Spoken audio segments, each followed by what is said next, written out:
Hi folks, just making another quick video to run through some extra, more challenging examples of completing the square. So there's a couple of tricks in these questions and some fractions that might trick you when you're trying to work through the questions yourself. So hopefully these videos make it a little bit clearer. Now the first example we're going to work through tonight is the x squared plus 6x plus 11.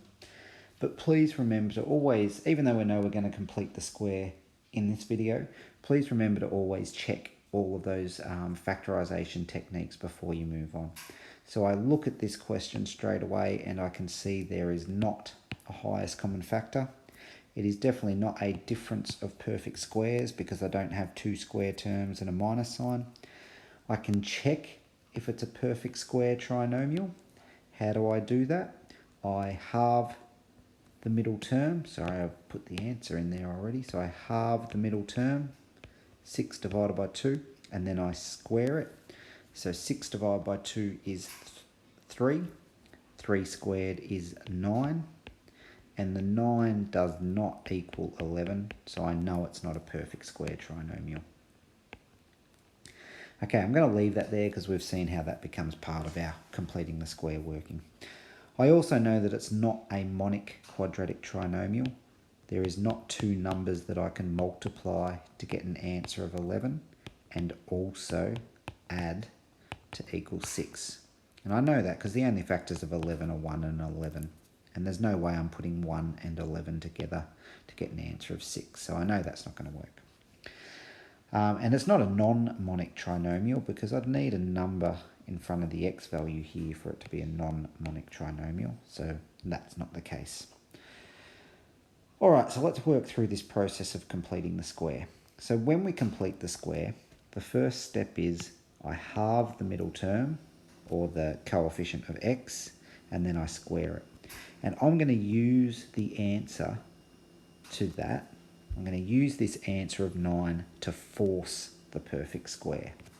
And the way I do that is I take my answer of 9 and I add it to the expression and also subtract it from the expression. And I'm allowed to do that because adding 9 and taking away 9 is the same as adding 0.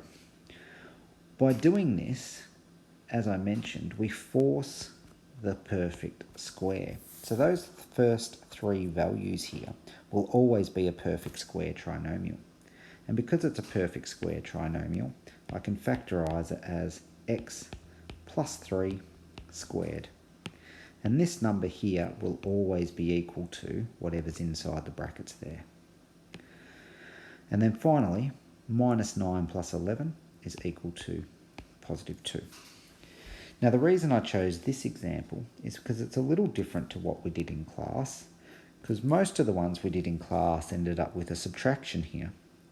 And because it was a subtraction, that meant we could continue factorising using the difference of perfect squares method.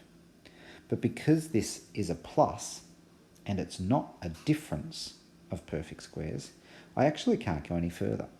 And the reason I can't go any further is because it is a prime quadratic. So when we get to graphing, we were able to change our standard form and we're able to change it into turning point form, but we weren't able to fully factorise, and we just stop there and say it's a prime quadratic. And that's as far as you can go. Let's look at our next problem. Not going to go through the whole system here. I'm just going to talk about completing the square. It is a completing the square problem, but it's a little bit different because when I halve the middle term, I get 7 divided by 2. And if I square that, well, that's 3.5 and 3.5, and students actually want to turn it into decimal places, but it's actually much easier when you get better at fractions to leave it as a fraction, because I can square this fraction 7 over 2 by simply squaring the top line and squaring the bottom line. And I'm going to work just with this fraction 49 over 4. And I'm going to do exactly the same as I did in the previous question. I'm going to force the perfect square trinomial. And to do that, I'm going to add 49 divided by 4, and I'm going to subtract 49 divided by 4.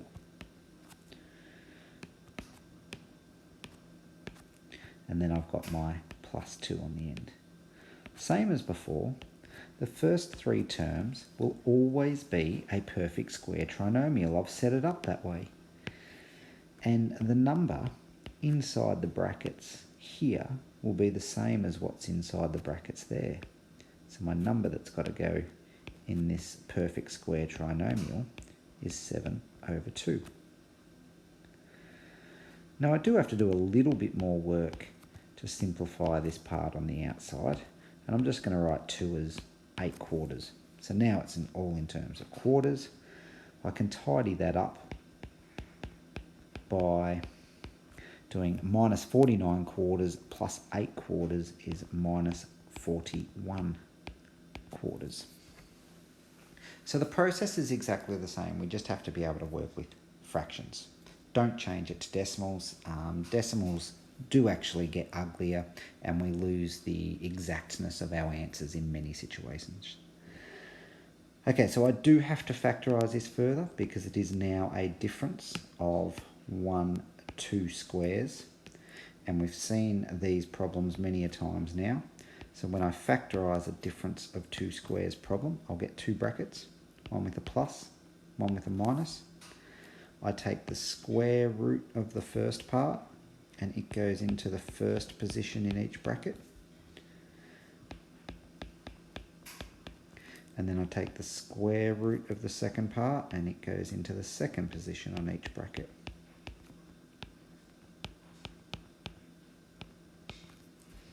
And we have fully factorised. But I am going to go one step further here, and that is because I can actually take the square root of 4. So I'm going to write it as 41 on 2. So root 41 over 2. So I take the square root of 4 to tidy that up. Now you can do a few other things from here. If you want to be really clever, I can write both my second parts over the same common denominator. And you might see answers that look like this because there's a mathematician out there trying to be clever. You might see from this step, they might take a common factor of a half out of the first bracket. If you take a common factor of a half out of the first bracket, it becomes 2x plus 7 plus root 41. And then take a common factor of a half out of the second bracket, and you get 2x plus 7 minus root 41. And this is just mathematicians trying to show off, really. And we can write our factorised form in a few different methods. And the only reason I'm showing you this is because the idea of this video was for it to be a little bit of an extension and a little bit of a challenge. So, this version is equal to this version, just a different way of writing it. Where would I expect my Year 10 students to stop? I'd expect you to stop here, at this stage here, and that will be perfectly fine for what we need to do. All right, final example. Okay, in this case, the difference here is that I have now a non-monic trinomial. So we're assuming at this stage you've actually tested the method of factorising non-monic trinomials. And the purpose of this video again is to show you how to complete the square. So when I have a situation where I have a non-monic trinomial, before I complete the square, the first step that I must do is factorise that common factor, or the factorise by the coefficient of the x squared term, like this. So I actually take 2 out as a common factor of the whole thing. Now 2 is not a factor of 5, but I can get around that by writing 5 as 5 divided by 2. Why does that work? Well, 2 times 5 over 2 just equals 5. So I've just rewritten it in a way that works for me here. Okay, so what I might do is I'm going to now actually just put this 2 in this bracket. So I'm going to put it to the side completely. And I'm going to work now just with the x squared plus 5 over 2x minus 6. And we do the same thing as before. We start with the 5 over 2 and we halve it. Now 5 over 2 halved is the same as 5 quarters, because if you have half of a half, you get a quarter. And then we can square it. And then we square the top line, which is 25, square the bottom line, 16. And we use this value now to force the perfect square. What does that look like? Well, it becomes x squared plus 5 over 2x, change my colour, plus 25 over 16 minus 25 over 16, and then minus 6. So we've got the same situation as before, just some uglier fractions. But we can work with fractions. You just have to stop avoiding them and start practicing. So the first 3 terms become a perfect square trinomial, and the value inside the brackets here becomes the value inside the brackets here. And then I just have to work a little bit more carefully with this 25 over 16. So that's minus 25 over 16. Get a common denominator. So 6 is the same as 6 times 16. 6 times 10 is 60. 6 times 6 is 36. So that becomes 96 over 16. A couple of ways you can do that problem. You could have done 20 times 6 minus, what would that be? 20 times 6 minus 4 times 6 to get you 96 over 16. Whatever arithmetic skills you have to sort of help you work through that. You might even just write out the old algorithm of 6 times 16 or 6 times 16. That makes more sense. Okay, so however you can work that out, work it out. Alright, so 2 negatives, so it's, sorry, my keyboard's in the way here. So negative 25, take away another 96 is minus 121 over 16. X plus 5 over 4, all squared. Hopefully I've got my numbers right. Okay, finally, it's now a difference of 2 squares problem. So I know when I factorise a difference of 2 squares problem, I'm going to get 2 brackets, one with a plus, one with a minus. I take the square root of the first part and put it in my first position.